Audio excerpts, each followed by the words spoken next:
নমস্কার। ভোটারদের বাড়ি বাড়ি গিয়ে হুমকি যে বিজেপিকে ভোট দেওয়া যাবে না, শুধু তৃণমূলকে ভোট দিতে হবে, নয়তো ভোট দেওয়ার দরকার নেই, এই কাজের জন্যে গ্রেফতার হলেন। গ্রেফতার হয়ে কয়েক ঘন্টায় জামিন পেলেন এবং বেরিয়ে আবার সেই এক হুমকি। মানে ভাবুন এর কতটা সাহস। আগে দেখুন, কালকে আমি এই ভিডিওটা দেখিয়েছিলাম, এর নাম ধাম জানতাম না, এখন জানলাম বহরমপুরের তৃণমূল ওয়ার্ড সভাপতি রাজু মণ্ডল এনার নাম। কালকের ভিডিওটা একবার ছোট্ট। আমি রসগোল্লা ছানা ভরা পাঠিয়ে দেবো, আর আমাদেরকে জিতিয়ে যদি কাজ করাতে হয় প্রত্যেকটা বিষয়ে, পাড়ার ছেলে পাড়ার লোক যারা তৃণমূল করে মানুষের পাশে থাকে 24 ঘন্টা, তাদেরকে ভোট দিতে হবে। এবছর যেন ভোট নষ্ট না হয়, পরিষ্কারভাবে বলে দিচ্ছি, খাতা এন্ট্রি করা থাকবে। কোন দেখলেন তো হুমকি দিচ্ছে, ঠিক এই হুমকির জন্য গ্রেফতার হয়েছে। তার বোধহয় কয়েক ঘন্টার মধ্যে পার্সোনাল বন্ডে ছাড়া পেলেন। ছাড়া পেয়ে আবার হুমকি, মানে হুমকির মতো কথা, প্রচ্ছন্ন হুমকি যাকে বলে। দেখুন কি ছেড়ে দিল আপনাকে?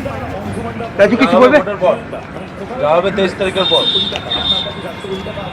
যা কিছু হবে 23 তারিখের পর, যা কিছু হবে সব 23 তারিখের পর দেখা যাবে। তারা কিছু কিছু জায়গায় দেখাচ্ছে।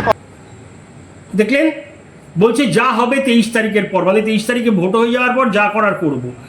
তা এই গ্রেফতারের লাভ কি? আমি বলেছিলাম গ্রেফতার করতে হবে, গ্রেফতার শুধু ভোট দিতে দেওয়া যাবে না, এবং যেই প্রার্থীর হয়ে এইসব হুমকি ধমকি চলছে সেই প্রার্থীপদও ক্যান্সেল করতে হবে, নয়তো একটা মেসেজ বা বার্তা যাবে না জনগণের কাছে, জনগণ ভয় পেয়ে থাকবে। এতে কি লাভ হলো? এরা তো ভয় পেল না, এরা ভাবছে যা ইচ্ছা করবো, কয়েক ঘন্টার জন্য যাবো লকআপে, বেরিয়ে এসে আবার যা চলছে সেই চলবে। মানুষকে সাহস দিতে কড়া পদক্ষেপ নিতে হবে। এর সাহসটা ভাবুন, দুঃসাহস। হুমকি দেওয়ার জন্যে জেলে গ্রেফতার হলেন, আবার বেরিয়ে একদম কোথাও লুকিয়ে বলেননি, প্রেসের সামনে বুক ফুলিয়ে বলছেন যা হবার 23 তারিখ। আর অ্যাটিটিউডটা আপনারা দেখেছেন। তো এরকম নেতা কর্মী এদের খোলা রাখছে কেন কমিশন?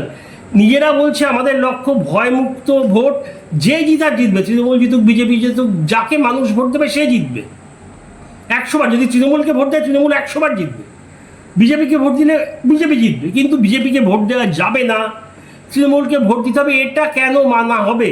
আর ইলেকশন কমিশন যখন ভিডিওটা দেখলো, এই গ্রেফতারের মানেটা কি?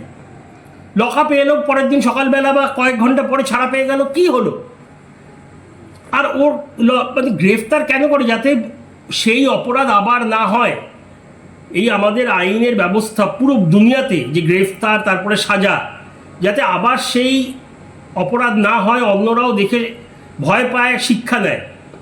এখান থেকে কি শিক্ষা এলো? আরামসে বুক ফুলিয়ে বেরোলো, আবার হুমকি দিলেন প্রচ্ছন্নভাবে যে দেখে নেব 23 তারিখের পর যা হবে। তার মানে তো বোঝাই যাচ্ছে কেউ তো ঘাসে মুখ দিয়ে চলে না, কেউ তো বোকা না।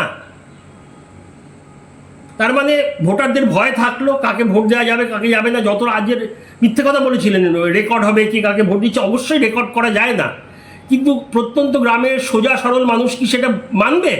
যারা ওদের দাপট দেখিয়ে আসছে 5 বছর ধরে, যদি জেনে ফেলে কি হবে, এই ভয় তো থাকবেই। তো এরকম গ্রেফতার না করে নির্বাচন কমিশনের অবিলম্বে, এর মধ্যে অনেকেই দিচ্ছে হুমকি, আর এরা প্রতি বাড়ি বাড়ি গিয়ে দিনে হাজার হাজার ভোটারদের হুমকি দিচ্ছে। এই সবাইকে চিহ্নিত করে পুরোপুরি ভোট হওয়া অবধি গ্রেফতার, এদের ভোট দিতে দেওয়া যাবে না।